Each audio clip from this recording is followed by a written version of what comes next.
Hello friends, Shashi Agrawal channel के अंदर मैं आप सबका स्वागत करती हूँ। एग्जाम टाइम है, तो एग्जाम टाइम के अंदर ये होता है कि कोई हमें जो पुराने इंपॉर्टेंट क्वेश्चन है उसको रिवाइज कर दे, तो वो उसी चीज को कंसिडर करते हुए यहाँ पे मैं आप लोगों के साथ जो प्रीवियस पेपर के अंदर इंपॉर्टेंट क्वेश्चन है तो वो रिवाइज कर रही हूँ। सब्जेक्ट हमारा बिजनेस अकाउंटिंग है और ये जो टॉपिक है that is very important. Define accounting, which parties are interested in accounting information and why. Accounting provide useful information to various parties having interest in the business, explain the statement. तो अगर आपको मेरा ये effort सही लगता है तो do like my video, इसको शेयर कीजिए, कमेंट कीजिए और मेरे चैनल शशि अग्रवाल को सब्सक्राइब कीजिए। So this is my app Edusum app, जिसको आप गूगल प्ले स्टोर से डाउनलोड कर सकते हो। ये जो ऐप है commerce, economics and management students को काफी सारा फ्री स्टडी मटेरियल और काफी सारे फ्री मॉक टेस्ट प्रोवाइड करती है। उसी तरह काफी सारे structure courses accounts, economics and law के भी यहाँ पे अवेलेबल है। तो क्वेश्चन का फर्स्ट पार्ट था कि अकाउंटिंग का मतलब क्या होता है या अकाउंटिंग को डिफाइन कीजिए। अकाउंटिंग जो है that is the art of recording, classifying, summarising in significant manner in terms of money, transaction and events which are in part of at least of financial character and interpreting the result thereof।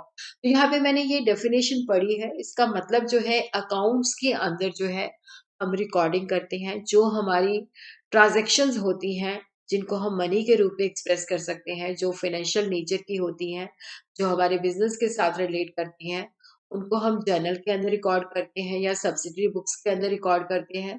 Recording के बाद जो हमारा next step होता है that is classifying. Classifying का होता है कि अलग अलग अकाउंट्स के अंदर हम उनको लेजर के अंदर पोस्टिंग करते हैं और वहां से हम ट्रायल बैलेंस और बैलेंस शीट और फाइनेंशियल स्टेटमेंट्स प्रिपेयर करते हैं। और उसके बाद जो फाइनेंशियल स्टेटमेंट्स बन जाती हैं तो उनके रिजल्ट को हम इंटरप्रेट करते हैं। अब देखो, जो अकाउंटिंग इंफॉर्मेशन है, accounting as a information system, जिसके द्वारा हम जो सिस्टम है, जो डाटा जो है उसको कलेक्ट करते हैं, स्टोर करते हैं, उसकी प्रोसेसिंग करते हैं ताकि जो डिसीजन मेकर है जब उन्होंने कल को डिसीजन लेना है तो उसमें वो हेल्प करे।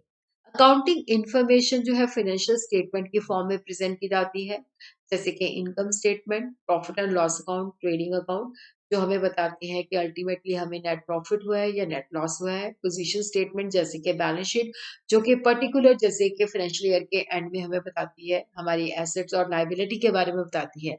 और आजकल तो statement of changes in financial position, value added statement, report on human source accounting, social performance report जो है वो भी अकाउंटिंग इंफॉर्मेशन का हिस्सा बन चुकी है। तो नेक्स्ट पार्ट जो है कि कौन कौन सी पार्टीज जो होती हैं हमारी अकाउंटिंग इंफॉर्मेशन के अंदर इंटरेस्टेड होती हैं। ऑनर्स है, मैनेजमेंट है, क्रेडिटर्स है, एम्प्लॉयज है, गवर्नमेंट्स है, कंज्यूमर्स है, रिसर्चर है। तो यहाँ पे हम देखते हैं कि वाई दे आर इंटरेस्टेड। अब देखो, जो ऑनर्स है अगर वो कंपनी फॉर्म है तो वहां पे देर ऑनरशिप और मैनेजमेंट के अंदर सेपरेशन होता है। ऑनर को हर चीज जो मतलब एंड में मिलती है। लेकिन देखो, जो ऑनर है जिन्होंने अपना पैसा बिजनेस में लगाया होता है तो अकाउंटिंग इंफॉर्मेशन के अंदर वो इसलिए इंटरेस्टेड होते हैं ताकि उनको पता चले कि जो पैसा उन्होंने बिजनेस में लगाया है उसकी प्रॉपर यूज हो रही है, उसकी कैपिटल सेफ है और उनको एक एडिक्वेट और रीजनेबल रिटर्न उसके ऊपर मिल रही है। और उसी तरह देखो, जो अकाउंटिंग इंफॉर्मेशन होती है वो पास्ट क्या हुआ है, बट उसी तरह ही फ्यूचर प्रोस्पेक्ट के बारे में बताती है। तो उससे पता चलता है कि जो निवेश, जो इन्वेस्टर इन्वेस्ट करना चाहते हैं वो इन्वेस्ट करें या ना करें। तो इसलिए ऑनर जो होते हैं अकाउंटिंग इंफॉर्मेशन में इस वजह से इंटरेस्टेड होती हैं। देखो, जो मैनेजमेंट है क्योंकि वो बिजनेस को मैनेज करती है तो वहां पे वो देखना चाहती है कि उसने उस बिजनेस को एफिशिएंटली के साथ मैनेज किया है या इनएफिशिएंटली के साथ। तो मैनेजमेंट का ये ऑब्जेक्टिव होता है कि हमने इसको एफिशिएंटली मैनेज करना है और रिटर्न को मैक्सिमाइज करना होता है। तो उनको अकाउंटिंग इंफॉर्मेशन इस पर्पस के लिए चाहिए होती है। जैसे उन्होंने, अगर बिजनेस के अंदर सफिशिएंट रिटर्न मिल रही है तो डेफिनेटली वो जो है अ, मतलब और अपने बिजनेस को एक्सपैंड करना है, डाइवर्सिफाई करना है, मॉडर्नाइज करना है, तो वहां से वो अल्टरनेटिव जो प्रपोजल्स होते हैं वहां से सिलेक्ट करते हैं। उसी तरह उन्होंने अपने पास कितना जो है inventory, cash receipt and payment के बारे में इंफॉर्मेशन होती है और फ्यूचर के लिए उन्होंने प्लान आउट करना होता है। परफॉर्मेंस को वो जज करते हैं कि एफिशिएंसी के साथ मैनेज किया है या नहीं किया है। अगर वहाँ पे इनएफिशिएंसी है या एक्चुअल रिजल्ट जो होते हैं प्लान रिजल्ट से खराब है, तो वो किस तरह से उनको करेक्ट करना है। तो मैनेजमेंट जो है अकाउंटिंग इन्फॉर्मेशन के अंदर इस वजह से इंटरेस्टेड होती है। क्रेडिटर जो होते हैं शॉर्ट टर्म भी होते हैं, लॉन्ग टर्म भी होते हैं। शॉर्ट टर्म जो होते हैं गुड्स को उधार प्रोवाइड करते हैं या शॉर्ट टर्म के लिए जो फंड्स प्रोवाइड करते हैं। लॉन्ग टर्म होते हैं जैसे मॉर्गेज डिबेंचर्स होल्डर्स हैं जो लॉन्ग टर्म फंड्स प्रोवाइड करते हैं।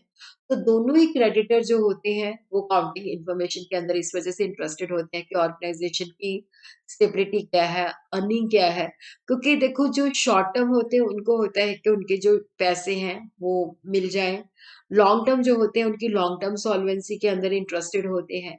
अब देखो जो एम्प्लॉइज होते हैं वो भी अकाउंटिंग इन्फॉर्मेशन के साथ जुड़े हुए होते हैं क्योंकि steady employment and steady of business go together. क्योंकि अगर बिजनेस सही चल रहा है तो उनकी एम्प्लॉयमेंट भी सही होगी, स्मूथ होगी और उसी तरह उनको सैलरीज वगैरह वेजेस वगैरह जो है सही समय पे मिलेंगी। और उसी तरह अगर बिजनेस की प्रॉस्पेरिटी है तो ट्रेड यूनियन इंटरेस्टेड होती है कि एम्प्लॉयज को बोनस भी मिले। और गवर्नमेंट जो होती है उसको भी ये इन्फॉर्मेशन चाहिए होता है जैसे उन्होंने वेरियस पॉलिसीज बनानी होती है डेवलपमेंट के लिए। तो बिजनेस की ग्रोथ कहाँ पे हो रही है वो काउंटिंग इन्फॉर्मेशन से मिलता है। तो टैक्स पर्पस के लिए भी कितना इनडायरेक्ट टैक्स लगाना है, कितना डायरेक्ट टैक्स लगाना है, तो वो सारा जो है अकाउंटिंग इन्फॉर्मेशन से उनको पता चलता है। उसी तरह जो कंज्यूमर्स होते हैं देखो, कंज्यूमर जो होते हैं क्योंकि अगर ऑर्गेनाइज़ेशन प्राइस इंक्रीज़ करती है, तो वो कोई भी लाइक नहीं करता। तो इसलिए ऑर्गेनाइज़ेशन के एफर्ट्स होते हैं कि हमने प्राइस भी कॉस्ट को रिड्यूस करना है ताकि कंज़्यूमर को quality product at A reasonable price मिले। तो अब तो सोशल रिस्पॉन्सिबिलिटी भी मैंडेटरी हो गया है। तो कंज़्यूमर एसोसिएशन जो होती है, वो इस वज़ह से इंटरेस्टेड होती है। कंज़्यूमर इंटरेस्टेड होती हैं कि कहीं उनके साथ एक्सप्लॉइटेशन तो नहीं हो रही, उनसे जो है फेयर प्राइस जो है चार्ज की जा रही है। उसी तरह जो रिसर्चर्स होते हैं क्योंकि financial statement being a mirror of the business condition जो कि बिज़नेस कंडीशन को रिफ्लेक्ट करती हैं। रिसर्चर जो होते हैं वो देखना चाहते हैं कि मतलब वो रिसर्च करना चाहते हैं इस एरिया के अंदर ताकि फ्यूचर प्रोस्पेक्ट के बारे में जान सकें। थ्योरी और जो प्रैक्टिस है उसके अंदर जो गैप है उसको अच्छी तरह से स्टडी कर सकें। तो इस तरह से हम देखते हैं कि जो पार्टीज़ होती हैं वो इस तरह से इंटरेस्टेड होती हैं। तो हम जो यूज़र ऑफ अकाउंटिंग इन्फॉर्मेशन है उसको इंटरनल यूज़र और एक्सटर्नल यूज़र के रूप में भी क्लासिफाई कर सकते हैं। इंटरनल यूज़र जैसे कि top, middle and lower level जिनको मतलब फर्म की short term solvency, long term solvency, profitability in relation to turnover, profitability in relation to investment. और उसी तरह जो एक्सटर्नल यूज़र्स होते हैं जो डायरेक्टली लिंक्ड है, क्रेडिटर है, इन्वेस्टर्स है, एम्प्लॉइज़ है, टैक्स अथॉरिटीज़ है, कंज्यूमर्स हैं। इनडायरेक्टली जो है रेगुलेटरी अथॉरिटीज़ है, पब्लिक है, रिसर्चर है, प्रिंट एंड इलेक्ट्रॉनिक मीडिया है।